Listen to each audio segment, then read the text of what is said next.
पाठ 5 अन्य पदार्थ सुरक्षा। उसके अंतर्गत आज हम पढ़ेंगे अन्न का अपव्यय ना हो, अन्न खराब ना हो, उसके लिए तुम्हारी क्या भूमिका होगी।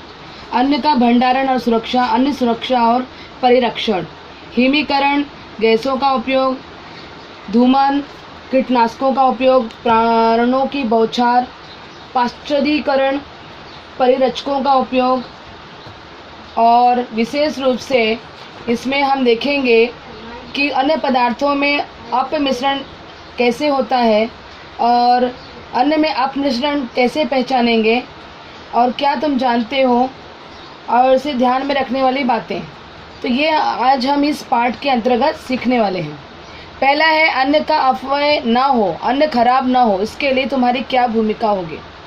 जितना आवश्यक है उतना ही अन्न थाली में परोसो। अन्न को अधिक समय तक मत पकाओ। बचा हुआ अन्न मत फेंको, उसे सुयोग्य पद्धति से पुनः उपयोग में लाओ। उदाहरण, पसीतक का उपयोग करो, मतलब रेफ्रिजरेटर का उपयोग करना है। जितना आवश्यक है उतना ही फल, अनाज, सब्जियां खरीदो। अतिरिक्त खरीदो के मोहजात से दूर रहो। खाद्यान्न और अन्य तत्सम पदार्थों का भंडारण योग्य पद्धति से करो। उदाहरण, फल, सब्जियां, दूध आदि। डिब्बे, बोतलों में बंद पदार्थों के उपयोग की अवधि देख लो और उस अवधि में ही उन्हें उपयोग में लाओ। नहीं तो अगर हम उसके बाद का एक्सपायर डेट के डिब्बे की वस्तुओं का उपयोग करेंगे, खाद्य पदार्थों का, तो वो हमें नुकसान प्रदान करेगा। थाली में परोसे हुए सभी पदार्थ ग्रहण करो। अन्न का भंडारण और सुरक्षा, अन्य पदार्थ को ठंडा करना, सुखाना, उबालना, वायुरुद्ध डिब्बों में बंद करना जैसे अन्य पदार्थों का सुरक्षापूर्ण भंडारण करने की पद्धतियों की जानकारी हमने पिछली कक्षा में पाई है। इन विभिन्न पद्धतियों से अन्य पदार्थों में होने वाली सूक्ष्म जीवों की वृद्धि रोक दी जाती है और वे खराब नहीं होते। अन्न सुरक्षा और परिरक्षण, अन्न सुरक्षा विभिन्न कारणों से अन्न में सूक्ष्म जीवों की वृद्धि होकर उसका खराब होना, कीड़े पड़ना, इनसे अन्न सुरक्षित रखने को अन्न सुरक्षा कहते हैं। अन्न परिरक्षण, आंतरिक घटकों के कारण अन्न में होने वाली खराबी टालकर अन्न अधिक समय तक टिकाऊ रखने के लिए अलग अलग खाद्य परिरक्षकों का उपयोग किया जाता है। इस पद्धति को अन्न परिरक्षण कहते हैं। अन्न रक्षण पद्धति, हिमीकरण, कम तापमान पर अन्न पदार्थ में जैविक तथा रासायनिक प्रक्रियाओं की गति कम हो जाती है। इस कारण अन्य पदार्थ बहुत समय तक टिक पाते हैं। इसके लिए घर के प्रशीतक का उपयोग किया जाता है। धूमन, धूमन पद्धति में धुआं देकर अन्न संरक्षित किया जाता है। इनमें निश्चित मात्रा में एल्यूमिनियम फॉस्फाइड का उपयोग किया जाता है। कीटनाशकों का उपयोग, बोरी में अनाज भरने के पश्चात मेल्थियन का फुहारा बोरियों पर डाला जाता है। प्राणों की बौछार, प्राणों की बौछार, इस प्रक्रिया में अन्य पदार्थों पर आयनीकरण करने वाले प्राणों की बौछार की जाती है। उदाहरण, उच्च ऊर्जायुक्त इलेक्ट्रॉन त्वरित एक्सीलरेटर द्वारा निर्मित 6 किरण अथवा किरणोत्सर्जी समस्थानिकों द्वारा उत्सर्जित गामा किरण। इस प्रक्रिया के कारण सूक्ष्मजीव, फफूंदी और कीटक नष्ट होते हैं। फलों के पकने की कालावधि बढ़ने के कारण उन्हें कम क्षति पहुंचती है। अंकुरित होने की प्रक्रिया धीमी होने के कारण आलू, प्याज आदि अन्य पदार्थ अधिक समय तक टिकाए जा सकते हैं। गैसों का उपयोग, वेफर्स व अन्य खाद्य पदार्थ वायुरुद्ध पैकेट में बंद करते समय नाइट्रोजन गैस का उपयोग किया जाता है। इस विधि से कीटक और फफूंदी की वृद्धि को रोका जा सकता है।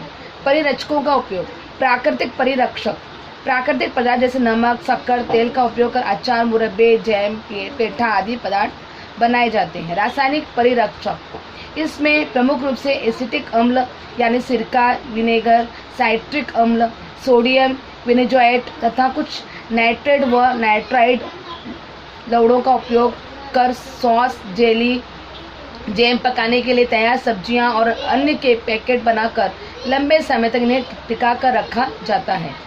पाश्चुरीकरण, इस पद्धति में दूध या अन्य तत्सम पदार्थ निश्चित तापमान तक, उदाहरण दूध 80 डिग्री सेल्सियस तापमान तक 15 मिनट गर्म किया जाता है और फिर तेजी से उसे ठंडा किया जाता है। इससे दूध के सूक्ष्मजीव नष्ट हो जाते हैं और वो लंबे समय तक खराब नहीं होता। क्या तुम जानते हो महाराष्ट्र में लासल गांव में प्याज और आलू पर तथा नवी मुंबई में मसालों पर प्राणों की बौछार करने वाले यंत्रों के केंद्र खोले गए हैं। बढ़े हुए तापमान का उपयोग कर जीव वैज्ञानिक लुई पास्चर ने अन्य पदार्थों में सूक्ष्म जीवों की वृद्धि रोककर उनकी गुणवत्ता टिकाए रखने की पद्धति विकसित की। अन्न का अपमिश्रण या मिलावट क्या है? नीचे दी तालिका पूर्ण करना है। अन्न पदार्थ, दूध, अपमिश्रण के लिए उपयोग किए जाने वाले पदार्थ, जिसमें लोग शैम्पू का उपयोग करते हैं। लाल मिर्च का पाउडर, इसमें ईंट की मिलावट की जाती है। पपीते के बीज, ये विशेष रूप से चाय के पत्तियों में भी पपीते के बीज को मिलाकर, और या पपीते के बीज का उपयोग विशेष रूप से काली मिर्च में भी डाल देते हैं। आइसक्रीम के अंतर्गत विशेष मिलावटी पाउडर का उपयोग किया जाता है।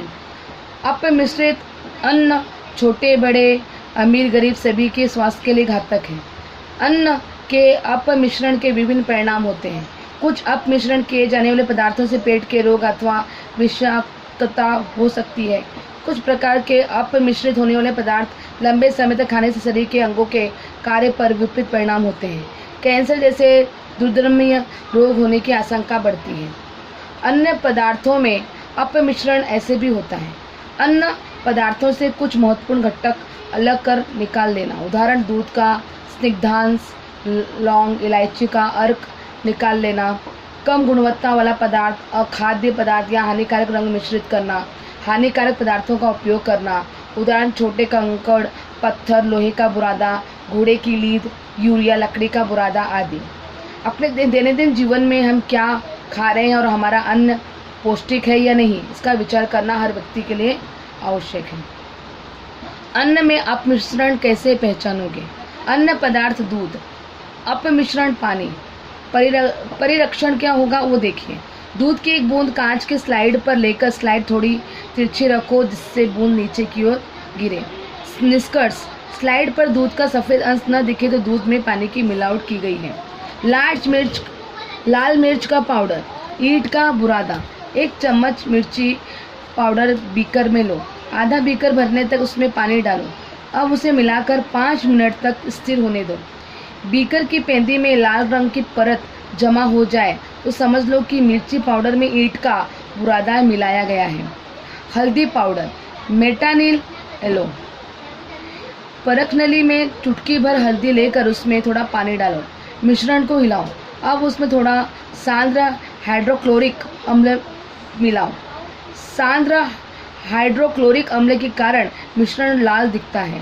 हल्दी में मेटानिल येलो की मिलावट हो तो यह लाल रंग बना रहता है। सूजी, लोह कण, सूजी पर एक चुंबक घुमाओ। चुंबक में लोहे का बुरादा चिपके तो सूजी में लोह के कणों की मिलावट होती है। इंटरनेट में मेरा मित्र, यूट्यूब पर अन्न में दी गई मिलावट अपमिश्रण पहचानने के बारे में वीडियो देखो। इसके आधार पर अन्न में अपमिश्रण की पहचान पेटी तैयार करो। पुस्तक मेरा मित्र, अन्य पदार्थों में अपमिश्रण के संदर्भ में अधिक जानकारी देने वाली पुस्तकें प्राप्त करो और पढ़ो और अन्न में की जाने वाली मिलावट पहचानो। क्या तुम जानते हो 1954 में लोकसभा ने अन्न में अपमिश्रण प्रतिबंधक अधिनियम पारित किया है। इसमें समयानुसार सुधार किए गए हैं और 1976 के अधिनियम के अनुसार हानिकारक पदार्थों की मिलावट करने वाले व्यक्ति को आजीवन कारावास दंड देने का प्रावधान रखा गया है। इसमें अन्न का भंडारण सुयोग्य जगह पर सुयोग्य पद्धति से होना चाहिए। अन्य पदार्थों का ऊपरी आवरण अन्न और औषधि के लिए हानिकारक न हो, उस पर निर्माण की तारीख, कालावधि तथा भंडारण संबंधी सूचनाएं सुस्पष्ट रूप से लिखी होनी चाहिए। ऐसा प्रावधान किया गया है। और ध्यान में रखने वाली बातें जो बहुत ज़रूरी है, फलों को अधिक स्वादिष्ट और आकर्षक बनाने के लिए उन्हें रासायनिक पदार्थों का इंजेक्शन दिया जाता है। दूसरा है दूध बेचने वाले दूध की स्निग्धता बढ़ाने के लिए उसमें यूरिया मिलाते हैं। तीसरा, अपना नुकसान कम होने के लिए कुछ दुकानदार कई डिब्बों तथा पैकेटों पर लिखी एक्सपायरी डेट बदल देते हैं। चौथा है आकर्षक सुनहरे पीले रंग के पके हुए से लगने वाले केले तथा कई अन्य फलों को पकाने हेतु कैल्शियम कार्बाइड और अन्य रासायनिक पदार्थों का उपयोग किया जाता है। पांचवा है शीत पेयों में कई बार कार्बोनेटेड सोडा, फास्फोरिक अम्ल जैसे हानिकारक पदार्थों का उपयोग किया जाता है।